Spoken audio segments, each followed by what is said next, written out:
अच्छा ये बताओ, तुम्हारा शादी हुआ था क्या? क्या कहानी था? शादी लगाई थी मम्मी पापा। कहाँ पर? मधेपुरा। मधेपुरा में। अच्छा, तो उस टाइम उम्र कितना था तुम्हारा? 13 साल के। 13 साल में माँ पिताजी शादी लगा दिए। उसके बाद क्या हुआ? जब हम आज साथ में पढ़ रहे थे तब मेरा शादी लगाया है। तो भूमिका बिहार का संस्था चल रहे थे मेरे गांव में। तो मेरी मम्मी बोल रही थी कि तुम पढ़ लिख के क्या करोगी, कितनों भी पढ़ोगी तो दूसरे का घर में जाना ही है।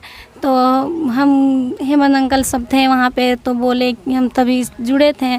तो बोले हेमंत अंकल को कि मेरी मम्मी पापा शादी करवा रहे हैं। तो हेमंत अंकल सब जाके मम्मी को बोले कि शादी नहीं करवा रहे। तो मम्मी बोलती है पापा कि क्यों, हम मेरा बेटी है, हम शादी कराएंगे, क्यों आप उठाइएगा खर्चा। तो हेमंत अंकल बोलने लगे कि अभी छोटा उम्र है, अभी पढ़ेगी लिखेगी, अभी शादी करवा के क्या कीजिएगा। फिर वहाँ से लाए आपको अपने ग्रुप में ज्वाइन? हाँ, तो फिर जाके वो ग्रुप में जुड़े तो अभी स्टाइपेंड हमको मिल रहा है। अच्छा, कि जो बचिया 18 से नीचे है, अगर उनका शादी में जो भोज खाने गया, टेंट वाला, हलवाई, ठाकुर, नाई, यहाँ तक कि जो बाबा बैठे हैं, यहाँ तक कि अगर कोई पदाधिकारी उस में गया, मुखिया जी गए, सरपंच जी गए अगर उस शादी में, तो आपको भी जेल जाना होगा। सुन लीजिए भाई। और कैमरा मैन और जो लाइट वाले लोग हैं वो भी समझ जाइए कि इन मैच्योर्ड अगर बच्चियां नहीं है, वयस्क नहीं है, और उनकी शादी में आप लोग गए तो आप लोग को फंसना ही होगा। और फंसाने के लिए 6 गो लड़की है अपने क्षेत्र में जो दुर्गा के नाम से हैं। अब कौन कौन है भाई दुर्गा लड़कियां? खड़ा हो जा। कौन कौन है देख लीजिए, पहचान लीजिए इनको। ये आप ही के समाज की बच्चियां हैं और यही आपको जेल भेजवा देंगी अगर आप शादी नहीं रोकते हैं। देख लीजिए 1 2 3 4 5 6 ये दुर्गा है। इस जो NGO ग्रुप है यहाँ पर, इनमें इनको दर्जा दिया गया है दुर्गा का। अब दुर्गा का काम क्या है ये बता दो। जैसे दुर्गा का काम है, जैसे महिषासुर का वध किया, वैसे ना दुर्गा किसी का सहन शक्ति को सह सकती है, ना दूसरे के प्रति होए बाल विवाह को देख सकती है। अच्छा ये बताओ कि अगर किसको किसको तुम लोग जेल भेजवा देगी अगर कम उम्र की लड़की है तो? किसको जो सबसे पहले बात उसका गार्जियन, मम्मी पापा, उसके बाद नाई हुआ, नाई हुआ, उसके बाद पंडित जी हुआ, जो भोज खाने के लिए आता है उसको भी भेज सकते हैं। टेंट वाला को किसको?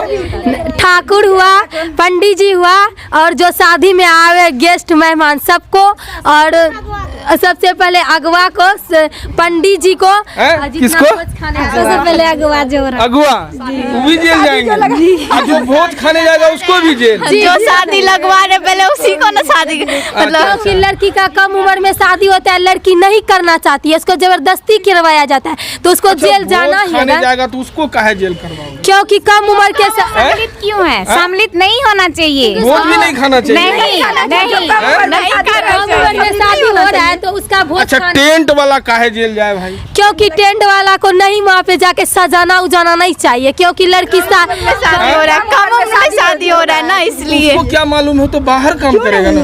क्यों नहीं मालूम है उसको? जब उसको पता चाहिए कि हम किसका शादी करवा रहे हैं। भी जाएगा जेल, क्यों नहीं जाएंगे? हाँ जी। अच्छा, और किसको किसको आप लोग जेल भेजो? जो शादी में गीत गाने जो आती है आगे में 7 दिन से पहले जो गीत गाना स्टार्ट कर देती है उसको भी जेल जाना पड़ेगा। उसको भी जेल जाना है? अरे उन लोग को तो बकस देना है कम से कम। क्यों उसको भी जेल कर देना तो क्या? फिलहाल ये हंस रही हैं बच्चियां, लेकिन एक चीज़ हम आपको बता दें कि बिल्कुल सत्य बोल रही हैं। कानून में भी यही प्रावधान है कि उस शादी में A to Z जो भी सम्मिलित है उनको जेल जाना ही पड़ेगा। और देख लीजिए ये बच्चियां हंस तो रही हैं, लेकिन यह इतना बड़ा चीज़ है जिसको हम और आप हल्के में नहीं ले सकते हैं। प्लीज़ इस वीडियो को ज़रूर शेयर कीजिएगा ताकि हलवाई को मालूम हो जाए, टेंट वाले को मालूम हो जाए, और जो भोज खाने जाती है, खास करके गीत हरनी जो गीत गाने जाती है, तो सुन ला अब तोहू सब जेल जेबो। यही से लड़की का उम्र देख के जइह, अगल बगल में के पहले पूछ लियो कि लड़की कितने उम्र हो छे। कम उम्र में अगर गीत गायल गई आ वो हलवाई जो खाना उना बनाते भाई वो माने आप जितने भी लोग हैं वीडियोग्राफर तक, उनको भी आप समझ जाइए कि आप लड़की का उम्र पूछ के ही जाइए। और ख़ास करके भोज खाने वाले लोग, अब वो तो पूछने नहीं जानते हैं, फलना के लिए भोज है चल गए, तो भैया होशियार हो जाइए, काहे कि 6 गो लड़की है ना आप ही के समाज की, आपको जेल जरूर भेजवा देगी।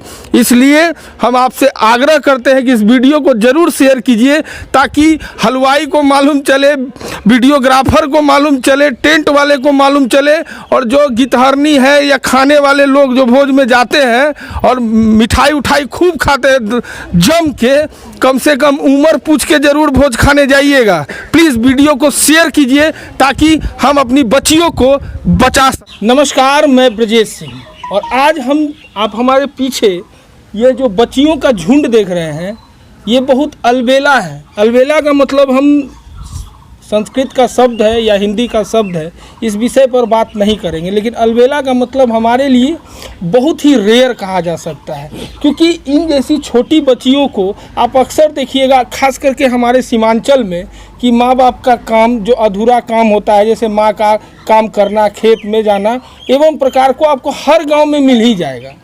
इन लोगों के साथ, हमारे सीमांचल में इन बच्चियों के साथ एक बहुत बड़ी बात है।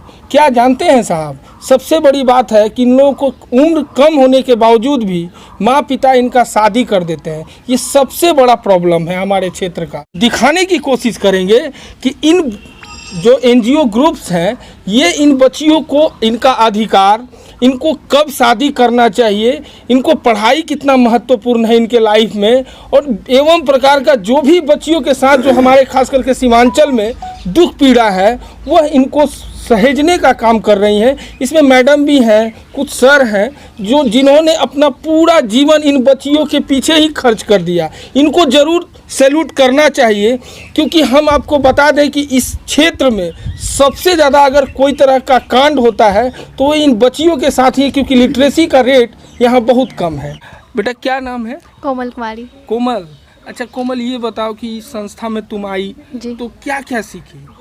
अपने अधिकार के बारे में सीखे, और मतलब बाल विवाह नहीं करना है, ट्रैफिकिंग से कैसे बचना है, यौन शोषण से कैसे बचना है। हम कहीं जा रहे हैं सफ़र करने, तो वहाँ पे कोई जैसे कोई होता है कि जो बच्चियाँ सफ़र करती हैं ट्रेन में, हाँ, तो क्या करना चाहिए उनको बताओ। उनको मतलब अगर कोई पास में बैठा हो तो उससे मतलब अनजाने में होता है ना कोई आदमी कि बेटा ये ले लो, खा लो, कुछ भी दे तो नहीं खाना चाहिए। दूसरे से मतलब हमेशा अलग रहना चाहिए, कि मतलब मिलना नहीं है, ज़्यादा बातचीत नहीं करना चाहिए। अच्छा, ये सब आपको सिखाया गया? जी। अच्छा, बाल विवाह के बारे में भी सिखाया गया? जी। क्या बताया गया? बाल विवाह होने से लड़की को बहुत सारा हानियाँ होती है, और कम उम्र में शादी नहीं करना है, यही चीज़ है। और भी तुम भी आइए गुड़िया, इधर आओ, इधर आओ। क्या नाम है आपका? नंदिनी कुमारी। कौन सी क्लास में पढ़ती हो? 6 में। अच्छा, तुम भी यहाँ आई हो? हाँ। क्या सीखी? हम सीखे यहाँ पर बाल विवाह के बारे में, ट्रैफिकिंग के बारे में। विवाह क्या होता है मालूम है? हाँ। क्या? जैसे कि हम छोटी उम्र में किसी बच्ची का शादी नहीं करा सकते हैं, और छोटे उम्र में शादी कराने से बीमारी हो सकती है कुछ भी, और बीमारी से क्या क्या होता है। अच्छा, ये तो सब कुछ जानते हैं। शादी समझती है तुम? नहीं समझती है। अच्छा, ये बताओ और क्या क्या सीखी? ट्रैफिकिंग के बारे में सीखे हैं। क्या होता है ट्रैफिकिंग? जैसे कि कोई बाहर से दलाल आते हैं और लड़की सबको बोलते, उसका माता पिता को बोलते हैं कि हम आपका बेटी को बाहर ले जाएंगे ना, तो आपका बेटी को अच्छी नौकरी दे देंगे। अच्छी नौकरी के नाम पर उसको झूठी वहाँ पर ले जाते हैं, और उसका माता पिता को पैसा दे देते हैं, झूठ बोल के बस वहाँ पर जाते हैं और वो बेच देते हैं। बेच के वो अपना पैसा ले लेते हैं, बस वो चले जाते हैं। उसका माता पिता यहाँ पर ढूंढते रहता है, नहीं मिलता है। ब्यूटी का मतलब क्या होता है बेटा? सुंदर। तुम भी बहुत सुंदर है। अच्छा, ये बताओ कि यहाँ पर क्या क्या सीखी तुम? यहाँ पे हम बाल विवाह के बारे में, ट्रैफिकिंग के बारे में और मानव व्यापार के बारे में सीखे हैं। अच्छा, तो ये जो जितना सीखी तो और लोगों को सिखाती है? हाँ, सिखाते हैं। किसको? वहाँ पे बालिका पंचायत था, उसमें सब लड़की को सिखाते हैं। सिखाती हो? हाँ, सिखाते अच्छा, हैं। तो वो लोग क्या कहती है? वो लोग क्या कहते हैं, मतलब कि वो लोग भी समझते हैं कि हमें सुरक्षित रहना चाहिए, कि लोभ में नहीं रहना चाहिए। अच्छा, मम्मी पापा आपके क्या बोलते हैं? मेरे मम्मी पापा बोलते हैं तुम पढ़ो। हाँ, साथ में ये भी सीखो। मम्मी पापा को बोलती है कि कम उम्र में शादी नहीं करना चाहिए? हाँ। तो क्या बोलते हैं? मेरे पापा तो किसी की शादी नहीं करते कम उम्र में। मतलब कि मेरे पापा अपने पढ़े लिखे, तो मेरे पापा का क्यों शादी कराएंगे? क्या नाम है पापा का? बाबूलाल पासवान। बाबूलाल। आपका क्या नाम है? ब्यूटी कुमारी। पढ़ती हो? हाँ, पढ़ते हैं। कौन से क्लास में? 6 में। 6 में। है कि लड़कियों का ये आजकल है बाल विवाह और दहेज प्रथा। दहेज प्रथा की बेटी को अगर ज़्यादा पढ़ाए या न पढ़ाए, उसको तो पैसा देना ही पड़ेगा, चाहे डॉक्टर ही हम क्यों बनाएं। लेकिन सोच रहता है बेटी को कि अगर कितनों पढ़ा देते हैं तो वो दूसरे का घर चले जाएगी। लेकिन ये चीज़ नहीं समझती है कि बेटी भी अगर कुछ बन जाती है तो वो आत्मनिर्भर बन सकती है। लेकिन हमारे संस्था के द्वारा मदद दिया जाता है कि वो खुद पढ़े और वो आत्मनिर्भर बने। सर, आपका परिचय? मेरा नाम हेमंत कुमार दास, घर रामपुर। मैं भूमिका विहार संस्था में 1990 से ये बच्चों के लिए काम करते आए हैं। भूमिका विहार बच्चे के लिए काम करता है, बच्चे हो, महिला हो, अधिकांश शिक्षा से कैसे बच्चियां जुड़े या सशक्त कैसे हो, इसके लिए हम काम करते हैं। आगे मानव व्यापार हो, बाल विवाह हो, इसके लिए आज वर्षों से हम लगातार हर गांव में, रामपुर पंचायत हो, फुलवरिया पंचायत हो, बावनगंज पंचायत हो, बिशनपुर पंचायत हो, नुक्कड़ नाटक के माध्यम से गीत गा के, आपसी बैठक करके समझाने का काम करने का काम करते हैं कि हमारे समाज का एक भी बच्चा शिक्षा से वंचित नहीं रहे। भूमिका विहार किस तरह से काम करती है? देखिए, भूमिका विहार स्वयंसेवी संस्था है, NGO है।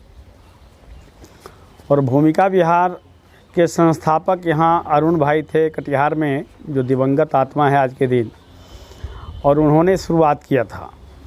आज भूमिका विहार संस्था अखिल भारतीय स्तर पर काफ़ी आगे बढ़ा है और गरीबी उन्मूलन से लेकर दहेज उन्मूलन, बाल विवाह, नारी सशक्तिकरण, वंचित समाज को शिक्षा कैसे मिले, ये सारा चिंता भूमिका विहार करती है। फिर आपदा के समय में समाज को किस तरह से ज़्यादा लाभ पहुंचाया जा सके, इसकी भी चिंता भूमिका विहार करती है। भूमिका विहार परिवार से हमारा पुराना रिलेशन है और यही कारण भी है कि रामपुर पंचायत में भूमिका विहार का खासा कार्यक्रम दिखाई देता है। मैं अक्सर भूमिका विहार के सभी कार्यक्रमों को शिरकत करता हूं, सपोर्ट करता हूं। यहाँ भूमिका विहार के तत्वाधान में हमारे यहाँ समाज में जो कुरीतियाँ थी, उन कुरीतियों पर हम काबू पाने में सफल हुए हैं।